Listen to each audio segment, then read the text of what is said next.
देव आहे हृदय मंदिरी शोधून पाय। तो देव माझ्या अंतःकरणात आहे, तो देव तुमच्या अंतःकरणात आहे, तो देव प्रत्येकाच्या अंतःकरणात आहे, पण तो देव आपल्या अज्ञानामुळे आपल्याला तो दिसत नाही। म्हणून हा अज्ञान हे अंधकार बाजूला सारा आणि त्या भगवंताला पाहून त्या भगवंताचं नामचिंतन करा, नामस्मरण घडो, संत समागम पाहुकाची ब्रह्म। मी वारंवार तुम्हाला सांगते, देवानं वेळ फार कमी दिलेला, आयुष्य फार कमी दिलेलं, म्हणून त्याचं नामचिंतन। तुम्हाला भक्ती जर भगवंताची करायची असेल तर निष्कामपणाने भगवंताची भक्ती करा। पण हे कलियुग आहे आणि या कलियुगामध्ये सध्या लोक निष्कामपणाने भक्ती करत नाही।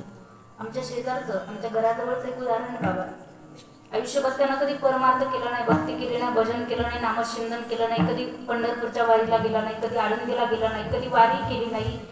त्याच्या घरामध्ये बायकोचं आणि त्याचं भांडण झालं आणि त्यानं राग हातामध्ये जपाची माळ घेतली,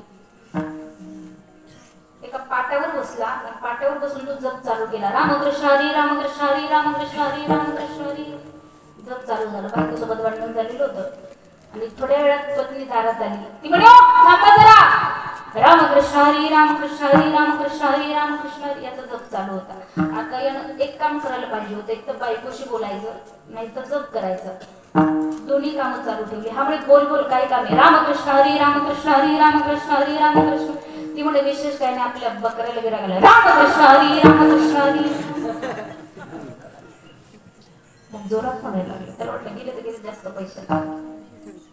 हा म्हणे मग काय करायचं, रामकृष्ण हरी रामकृष्ण हरी रामकृष्ण हरी। ती म्हणे केवढ्याला विकू, रामकृष्ण हरी रामकृष्ण हरी रामकृष्ण हरी। हा म्हणे शेजारच्या शारदांची केवढ्याला गेले, ती म्हणे त्यांचे गेले 40, आपले 50, रामकृष्ण हरी रामकृष्ण हरी रामकृष्ण।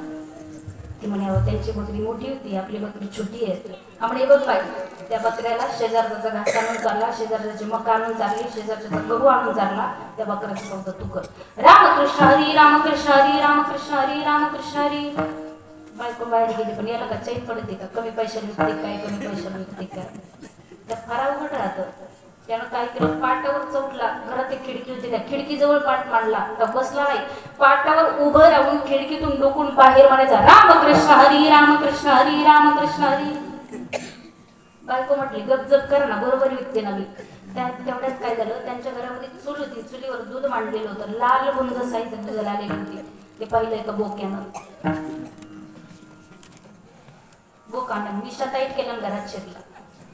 बोका म्हणे याची बायको बाहेर बकऱ्याचा सौदा करते, हे भजन करत आहे, आज दुधावर माझंच राज्य।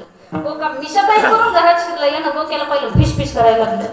बोका म्हणला फिश फिश करणे तर टिश टिश कर, आज दूध हा पट्ट्याच पिणार। बोका दुधाच्या पातेल्या जवळ गेला, बोका दुधाच्या पातेल्या जवळ गेला, बोका दुधात तोंड घालणार, यानं जपाची माळ धरली, रामकृष्ण हरी रामकृष्ण हरी रामकृष्ण हरी।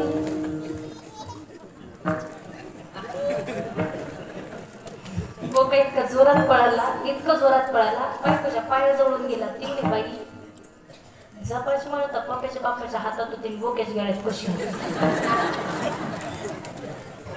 ही भक्ती आहे, या कलियुगातली ही भक्ती आहे। अशा भक्तीनं देव आपल्या जवळ येऊ शकत, देव आपल्याला प्राप्त होऊ शकत। मग देवाची जर प्राप्ती करून घ्यायची असेल तर माझे तुकोबारा म्हटले, आपुला तो एक देव करोनी घ्यावा, ते देवीन जीवा, त्या भगवंताशिवाय तुमच्या माझ्या जीवनाला पर्यायच नाही दादा। म्हणून ते नामचिंतन, त्या भगवंताची भक्ती जीवनात करा। आणि हे भगवंताचं नाम इतकं श्रेष्ठ आहे, इतकं श्रेष्ठ आहे, ते सहजासहजी कोणालाही प्राप्त होत नाही। आम्ही भाग्यवान आहे, देवानं त्याचं कीर्तन करण्यासाठी, भजन करण्यासाठी, भक्ती करण्यासाठी आम्हाला निवडलंय। ते सहजासहजी कोणाच्याही वाटेला येत नाही, सहजासहजी कोणालाही प्राप्त होत नाही। एक सुंदर हिंदी भजन आहे, लाखों में किसी को चुनते